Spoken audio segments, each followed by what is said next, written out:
Chapitre 336. À Nazareth avec 4 apôtres. L'amour de Thomas pour la Vierge Marie. Le 20 novembre 1945. Jésus se trouve de nouveau avec ses apôtres sur la route qui mène de la plaine d'Esdrelon à Nazareth. Ils doivent avoir passé la nuit quelque part, car de nouveau c'est le matin. Ils marchent un moment en silence, Jésus seul en avant, puis Jésus avec Pierre et Simon qu'il a appelés près de lui. Enfin, tous ensemble, jusqu'à un carrefour où la route de Nazareth croise une route qui va vers le nord-est. Maintenant, les montagnes sont proches des deux côtés. Jésus fait signe de se taire à ceux qui parlent, et il dit « Nous allons maintenant nous séparer. Moi, je vais à Nazareth avec mes frères Pierre et Thomas. Vous, sous la conduite de Simon le Zélote, vous prendrez le chemin du mont Tabor et des caravanes, et vous irez à Débaret, à Tibériade, Magdala, Capharnaüm, et de là vers Méron. Vous ferez halte chez Jacob pour voir s'il s'est converti, et vous apporterez ma bénédiction à Jude et à Anne. Vous logerez là où on vous accordera l'hospitalité avec le plus d'insistance, et une nuit seulement à chaque endroit, car le soir du sabbat, nous nous retrouverons sur la route de ces fêtes. Je passerai le sabbat à Chorazaïn, dans la maison de la veuve. Passez l'avertir.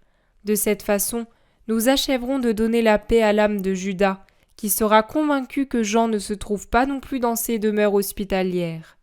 « Maître, mais je crois… » Mais il est bon que tu t'en assures, pour pouvoir ne pas rougir devant Caïphe et Anne, tout comme moi. Je ne rougis ni devant toi, ni devant personne, en affirmant que Jean n'est plus avec nous. J'emmène Thomas avec moi à Nazareth. Ainsi, il pourra se tranquilliser, même pour cet endroit, en voyant de ses propres yeux. Mais moi, maître, que veux-tu que cela me fasse ? Je regrette au contraire que cet homme ne soit plus parmi nous. Il aura été ce qu'il a été, mais depuis le moment où nous l'avons connu, il s'est toujours mieux comporté que nombre d'illustres pharisiens. Il me suffirait de savoir qu'il ne t'a pas renié, ni fait souffrir, et qu'il soit sur la terre ou dans le sein d'Abraham, cela ne m'importe guère. Tu peux en être sûr, même s'il était chez moi, je n'éprouverai vraiment aucune répulsion à son égard. J'espère que tu ne vas pas t'imaginer que ton Thomas a dans le cœur plus qu'une curiosité naturelle, alors qu'il n'a aucune animosité, aucun désir d'enquêter, plus ou moins droit, aucun penchant pour l'espionnage volontaire, ou involontaire, ou autorisé, aucun désir de nuire. « Tu m'offenses, tu fais des insinuations, tu mens, tu as vu que je n'ai jamais eu qu'une conduite sainte pendant ce temps. Alors pourquoi dis-tu cela ? Que peux-tu dire de moi ? Parle !» Judas est furieux, féroce. « Silence, c'est à moi que Thomas répond, à moi seul qui lui ai parlé. Je crois aux paroles de Thomas, mais c'est ma volonté, et il en sera ainsi. D'ailleurs, aucun de vous n'a le droit de me reprocher ma manière d'agir. » « Je ne te fais pas de reproches, c'est que ces insinuations m'ont blessé, et… » « Vous êtes 12, pourquoi n'y a-t-il eu que toi de blessé par ce que j'ai dit à tous ?» demande Thomas. « Parce que c'est moi qui ai recherché Jean. » Jésus dit « Parmi tes compagnons, d'autres l'ont fait aussi, et d'autres disciples le feront, et malgré cela, personne ne se jugera offensé par les paroles de Thomas. Ce n'est pas un péché que de s'enquérir en toute bonne foi d'un condisciple. Ce n'est pas une souffrance d'entendre des paroles telles que celles qui ont été dites, quand en nous, il n'y a qu'amour et honnêteté, quand il n'y a pas de remords dans le cœur qui le rendent ultra-sensible parce qu'il est déjà blessé par la morsure du remords.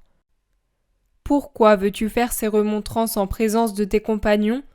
Veux-tu que l'on te soupçonne de péché ? La colère et l'orgueil sont deux mauvaises compagnes, Judas. Elles amènent au délire. Or celui qui délire voit des choses qui n'existent pas, dit ce qu'il ne devrait pas dire. De même que la cupidité et la luxure incitent à commettre des actes coupables pour être satisfaites. Libère-toi de ces mauvaises servantes. Sache en outre que pendant ces nombreux jours qu'a duré ton absence, il y a toujours eu une bonne entente entre nous, et qu'il y a toujours eu obéissance et respect. Nous nous sommes aimés, comprends-tu ? Adieu, chers amis, allez et aimez. Comprenez-vous? Aimez-vous, ayez de la compassion les uns pour les autres, parlez peu et agissez bien. Que la paix soit avec vous. » Il les bénit, et alors qu'eux s'en vont à droite, Jésus continue son chemin avec ses cousins, Pierre et Thomas. Il le fait en grand silence. Puis Pierre explose en un tonitruant « Mais enfin !» qui sert de conclusion à je ne sais quelle longue méditation. Les autres le regardent. Jésus coupe court aussitôt à d'autres questions en demandant « Êtes-vous tous deux heureux de m'accompagner à Nazareth ?» Il passe les bras sur les épaules de Pierre et de Thomas. « Et tu le demandes ?» dit Pierre exubérant comme toujours.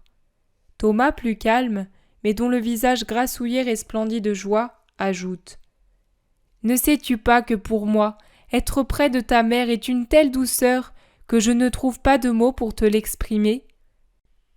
Marie est mon amour. Je ne suis pas vierge et je ne voyais pas d'inconvénient à fonder une famille. J'avais déjà regardé quelques jeunes filles sans savoir laquelle prendre pour épouse. Mais maintenant, allons, mon amour c'est Marie. Amour imprenable pour les sens. Mais les sens meurent rien qu'à penser à elle. Un amour béatifiant pour l'esprit. Ah, tout ce que j'ai vu chez les femmes, même les plus chères comme ma mère et ma sœur jumelle, tout ce que j'ai vu de bon en elles, je le compare avec ce qu'on observe en ta mère, et je me dis, en elle se trouve toute justice, toute grâce et toute beauté. C'est un parterre de fleurs paradisiaques que son aimable esprit. Son aspect est un poème. Ah, nous autres en Israël, nous n'osons penser aux anges et nous regardons les chérubins du Saint des Saints avec un respect craintif. Quel nigaud! Et nous n'avons pas 10 fois plus de crainte respectueuse en regardant Marie, elle qui, j'en suis sûre, surpasse aux yeux de Dieu toutes les beautés angéliques. Jésus regarde l'apôtre épris de sa mère qui semble pour ainsi dire se spiritualiser, tant ses sentiments envers Marie changent l'expression débonnaire de son visage. Eh bien, nous resterons quelques heures avec elle, nous y resterons jusqu'à après-demain. Ensuite, nous irons à Tibériade voir les 2 enfants et prendre une barque pour Capharnaüm. « Et à Bethsaïde ?» demande Pierre. « Au retour, Simon, au retour, nous irons prendre Marziam pour le pèlerinage de la Pâque. » Et voici le soir du même jour, à Nazareth, dans la petite maison paisible où Pierre et Thomas dorment déjà. La mère et le fils tiennent une douce conversation. « Tout s'est bien passé, mère, ils sont maintenant en paix. Tes prières ont aidé les pèlerins, et maintenant, comme la rosée sur des fleurs brûlées, ils sont en train de guérir de leur douleur. »« Je voudrais guérir la tienne, mon fils, comme tu dois avoir souffert. Regarde ici ta chair se creuse aux tempes et aux joues également, et une ride te barre le front comme une cicatrice d'épée. Qui t'a ainsi blessé, mon cœur ? » « La souffrance de devoir faire souffrir, maman. »« Cela seulement, mon Jésus ? Les disciples ne t'ont-ils pas causé de peine ? » ?»« Non, maman, ils ont été d'une bonté de saints. »« Ceux qui étaient avec toi, mais je parle de tous. » Tu vois que j'ai amené Thomas pour le récompenser, et j'aurais voulu amener ceux qui n'étaient pas ici la dernière fois, mais je devais les envoyer ailleurs. Et Judas ? Judas est avec eux. Marie embrasse son fils et pose sa tête sur son épaule en pleurant. « Pourquoi pleures-tu, maman ?» demande Jésus en lui caressant les cheveux. Marie se tait et pleure. Ce n'est qu'à la 3e question qu'elle murmure. « À cause de ma terreur, je voudrais toujours qu'il te quitte. Je pêche, n'est-ce pas, d'avoir ce désir. Mais elle est si forte la peur que j'ai de lui à cause de toi. » Seule sa disparition dans la mort changerait la situation. Mais pourquoi devrait-il mourir ? Je ne suis pas mauvaise au point de le désirer. Il a une mère lui aussi. Et il a une âme qui peut encore être sauvée. Mais, ô mon fils, ne serait-ce pas pour lui un bien que la mort ? Jésus soupire et murmure. Il y en a tant pour qui la mort serait un bien. puis à haute voix. N'as-tu rien appris sur la vieille Jeanne, ses chants ? J'y suis allée avec Marie, femme d'Alphée, et Salomé, femme de Simon, après les chutes de grêle. Mais son grain, ayant été semé en retard, n'était pas encore sorti et n'a pas subi de dommages. Il y a 3 jours, Marie est retournée voir. Elle dit que cela ressemble à un tapis. Ce sont les plus beaux champs de la région. Rachel va bien, et la vieille femme est heureuse. Marie, femme d'Alphée, est contente à présent que Simon est tout à fait pour toi. Tu le verras certainement demain, il vient chaque jour. Aujourd'hui, il était à peine parti quand tu es arrivé. Tu sais, personne ne s'est aperçu de rien. Quelqu'un aurait parlé s'il s'était aperçu qu'ils étaient ici.